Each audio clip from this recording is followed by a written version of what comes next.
Good day everyone, I'm Teacher Teens and welcome to my YouTube channel.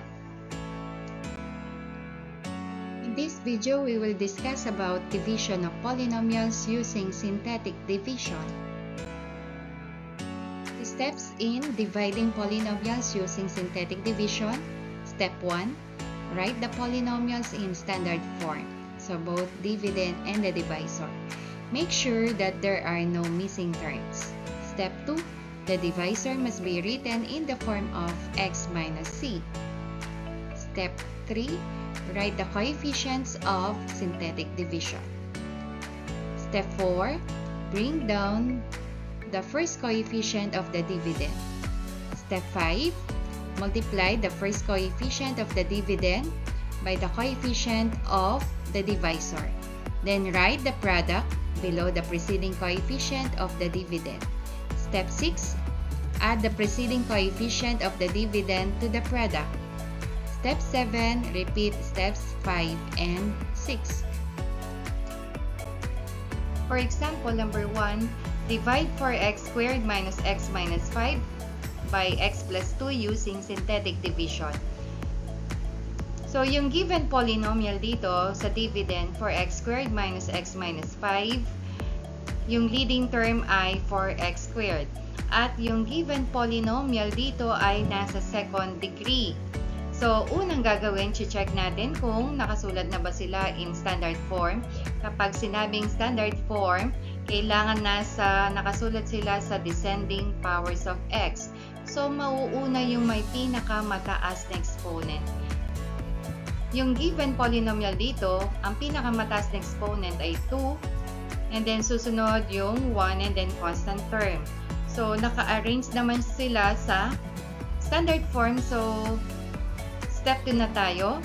Ang step 2, yung divisor, kailangan ay isulat sa form na x minus c. Hindi pa siya nakasulat sa form na x minus c. So, kailangan muna natin gawin yon. So, ito yung divisor. X plus 2 equals x minus negative 2. So, yung x plus 2 ay the same lang sa x minus negative 2. At itong negative 2 na to, ito ang gagamitin natin sa synthetic division. And then, susunod na step ay kukunin natin yung coefficients ng dividend. So, ang coefficient ng x squared ay 4. Coefficients ng x ay negative 1. At ang coefficients na constant term ay negative 5. And then, susunod sa divisor natin, kukunin natin yung constant term. So, negative 2. Next step, i-bring down natin yung 4.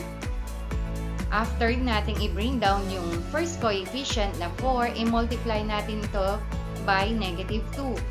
4 times negative 2 equals negative 8. So, yung negative 8 ay ilalagay natin sa ilalim or sa ibaba ng susunod na coefficient. And then, add. Negative 1 plus negative 8 equals negative 9.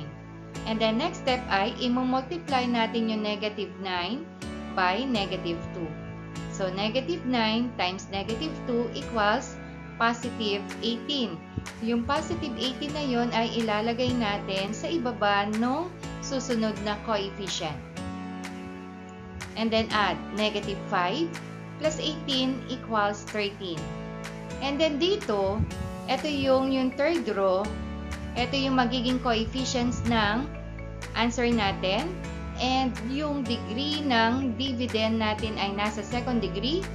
So, yung sagot natin, yung quotient, ang degree ay 1 na lang. Magbabawas lang tayo ng isa dito sa degree ng dividend. So, yung 4, yun ang magiging coefficient ng x. And then, yung susunod, yung negative 9, yun ang constant term. At yung 13, yun ang remainder. So, ang answer natin ay 4x minus 9 plus 13 over x plus 2. So, yung 4x nakuha dito, 4 times x equals 4x. Constant term, kakopyahin lang natin. And then, plus 13 over yung divisor natin na x plus 2. For example, number 2, divide x cubed plus 2x squared minus 4x plus 1 by x minus 1 using synthetic division. So una, gagawin natin standard form yung given polynomials. So check natin, x cubed plus 2x squared minus 4x plus 1. Ang pinakamataas na exponent ay 3. And then kasunod nun ay 2, and then 1, and then constant term. So makikita nyo na yung given polynomial sa example number 2 ay nasa standard form na. And then susunod, yung divisor na x minus 1 ay nasa form na ng x minus c. Wherein ang gagamitin natin sa synthetic division ay yung positive 1. Next, na gagawin, kukunin na natin ang mga coefficients ng dividend. So, ang x cubed ay 1, ang x squared ay 2, ang x ay negative 4, at ang constant term ay 1. And then, ang constant term or yung divisor na gagamitin natin sa synthetic division ay 1. Ito yon, 1. And then, next step, i-bring down natin yung unang coefficient and then i-multiply natin. 1 times 1 equals 1. So, yung 1 ilalagay natin sa ibaba nung susunod na coefficient. And then add. 2 plus 1 equals 3. Next, 3 times 1 equals 3. And then negative 4 plus 3 equals negative 1. Negative 1 times 1 equals negative 1. And 1 plus negative 1 equals 0. Ang degree ng given dividend ay nasa third degree. So, bawasan natin ng isa yan. So, ang magiging degree ng sagot natin ay nasa second degree. So, ito yung magiging coefficient ng x squared. After ng x squared ay yung x. So, ito yung magiging coefficient ng x. So, after ng x ay constant term. Ang constant term natin ay negative 1. And then, ito yung remainder. So, since 0 naman yung nasa last digit na nasa third row ay 0, wala na tayong isusulat na remainder sa final answer. So, ang final answer natin ay x squared. Ito yon, 1 times x squared is x squared plus 3x. So, 3 times x is 3x and then minus 1. Again, final answer in example number 2 is x squared plus 3x minus 1. Example number 3, divide x cubed plus 2x raised to 4 minus 15x plus 2 by x minus 2 using synthetic division. So, first step, kailangan gagawin nating standard form yung given polynomials. So, makikita nyo dito yung given dividend ay hindi naka-arrange in descending powers of x. So, kailangan muna nating i-arrange. Ayan. So, ito yung magiging standard form. Mauuna yung may pinakamataas na exponent. So, 2x raised to 4. And then, after nung 4 na exponent, yung may 3 na exponent. So, x cubed yun. Lalagay natin doon. And then, bakit meron tayong x squared dito? So, dito kasi nawawala yung term na merong x squared. Kaya, kapag may nawawalang term, ilalagay lang natin siya na 0. And then, yung constant, yung sa x naman ay negative 15x and then constant term is 2.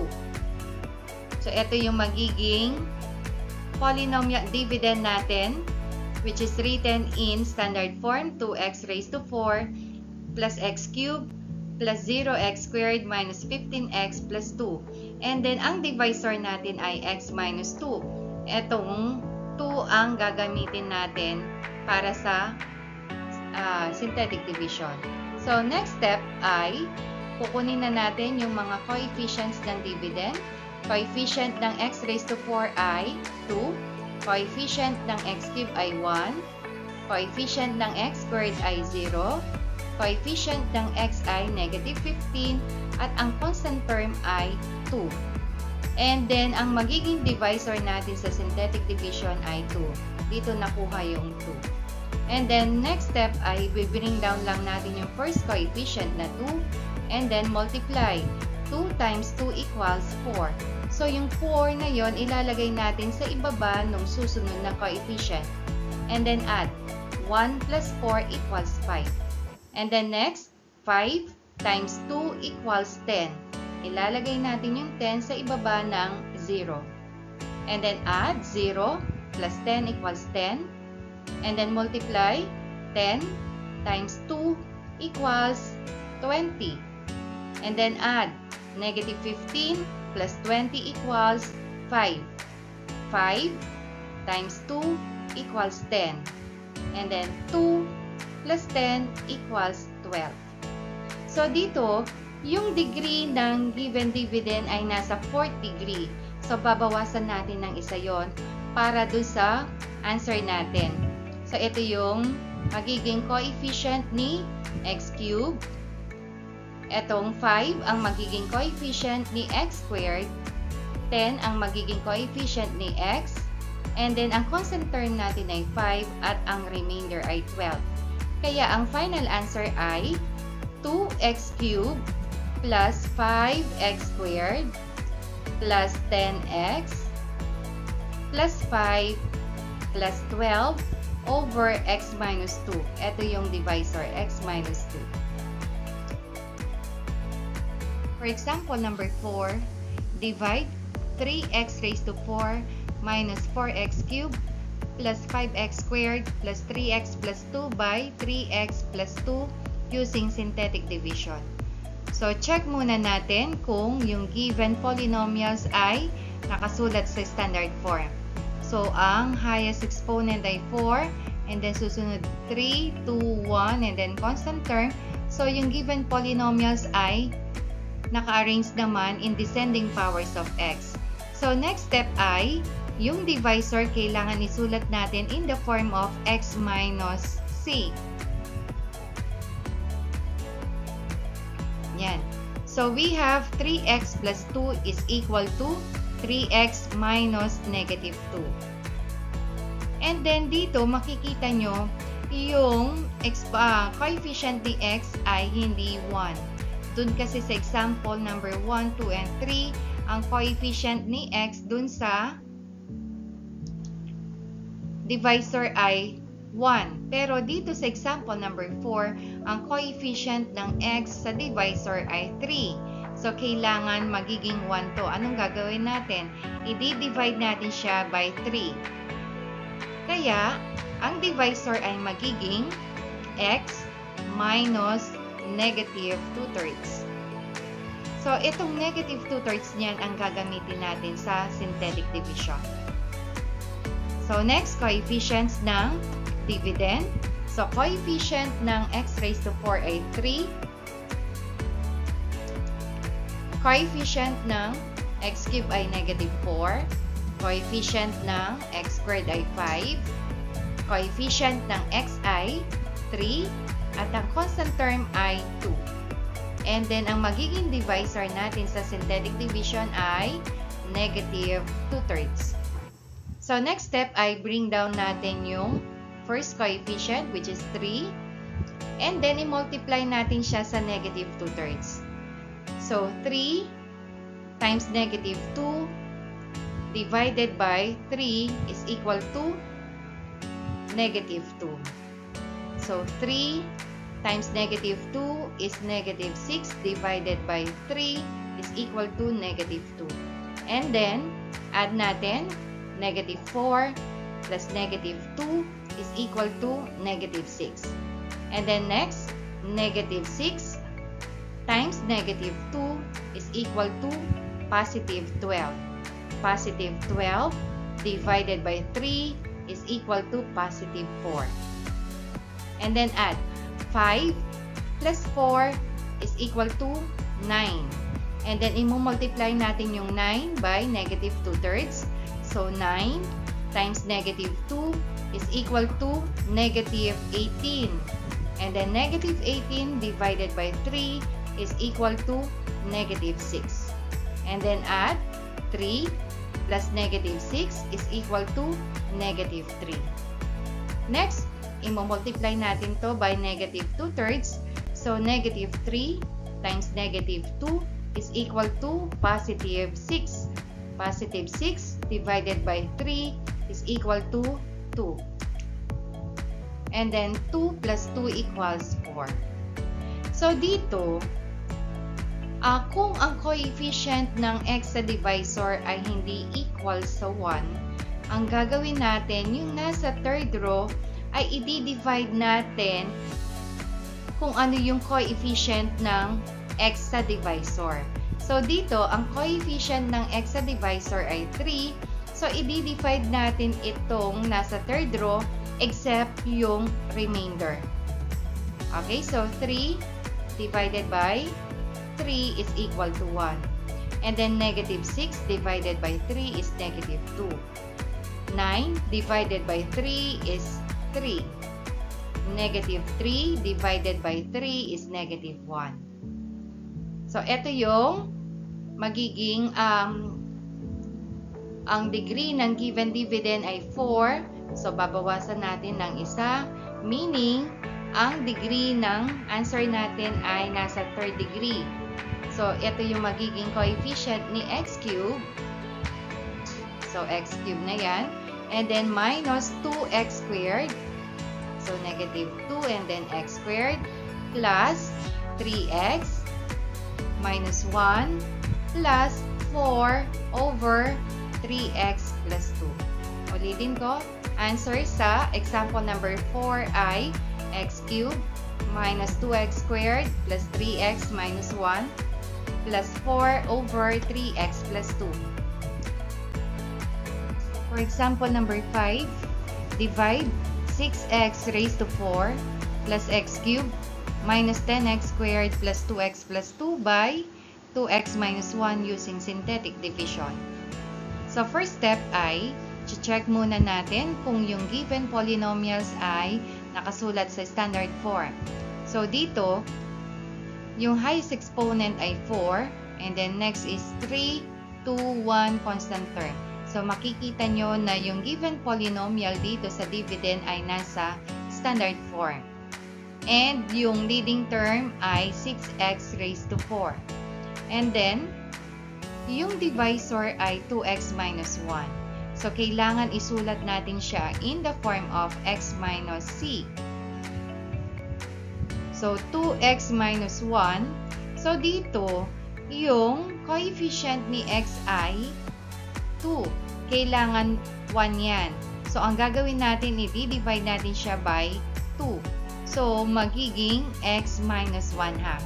So, yung 1 half dito, ito yung gagamitin natin na divisor sa synthetic division. Next, kunin na natin yung coefficients ng dividend. So, coefficient ng x raised to 4 ay 6. Coefficient ng x cube ay 1. Coefficient ng x squared ay negative 10. Coefficient ng x ay 2. At ang constant term ay 2. And ang divisor natin ay 1 half. Next, i-bring down lang natin yung first coefficient. So, 6. And then multiply it by 1 half. 6 times 1 half is equal to 3. So, ilalagay natin siya sa ibaba ng susunod na coefficient. Next, add natin. So, 1 plus 3 equals 4. And then, next, multiply. Multiply 4 by 1 half. So, 4 times 1 half is 2. And then, next ay add natin. Negative 10 plus 2 equals negative 8. Then, next, negative 8 times 1 half is negative 4. And then, add 2 plus negative 4 is negative 2. And then multiply negative 2 by 1 half. So the answer is negative 1. And then 2 plus negative 1 is equal to 1. So dito, ang degree ng dividend ay nasa 4th degree. So babawasan lang natin yan ng isa. Kaya yung magiging sagot dito ay nasa 3rd degree. And then since yung divisor natin dito sa synthetic division ay fraction, or yung coefficient ng x sa divisor ay 2, meaning itong nasa third row na to ay i-divide pa natin by 2 except yung remainder. Okay? So, 6 divided by 2 is 3. 4 divided by 2 is 2. negative 8 divided by 2 is negative 4, negative 2 divided by 2 is negative 1. So, kung ano yung coefficient ng x sa divisor, yun ang ipandi-divide natin dun sa number na nasa third row, except remainder. So, dito, ito yung magiging coefficient ng x cubed, coefficient ng x squared, coefficient ng x, ito ang constant term at ang remainder ay 1. So, ang magiging answer natin ay 3x cubed plus 2x squared minus 4x minus 1 plus 1 over 2x minus 1. Thank you for watching. Please don't forget to like, share, and subscribe.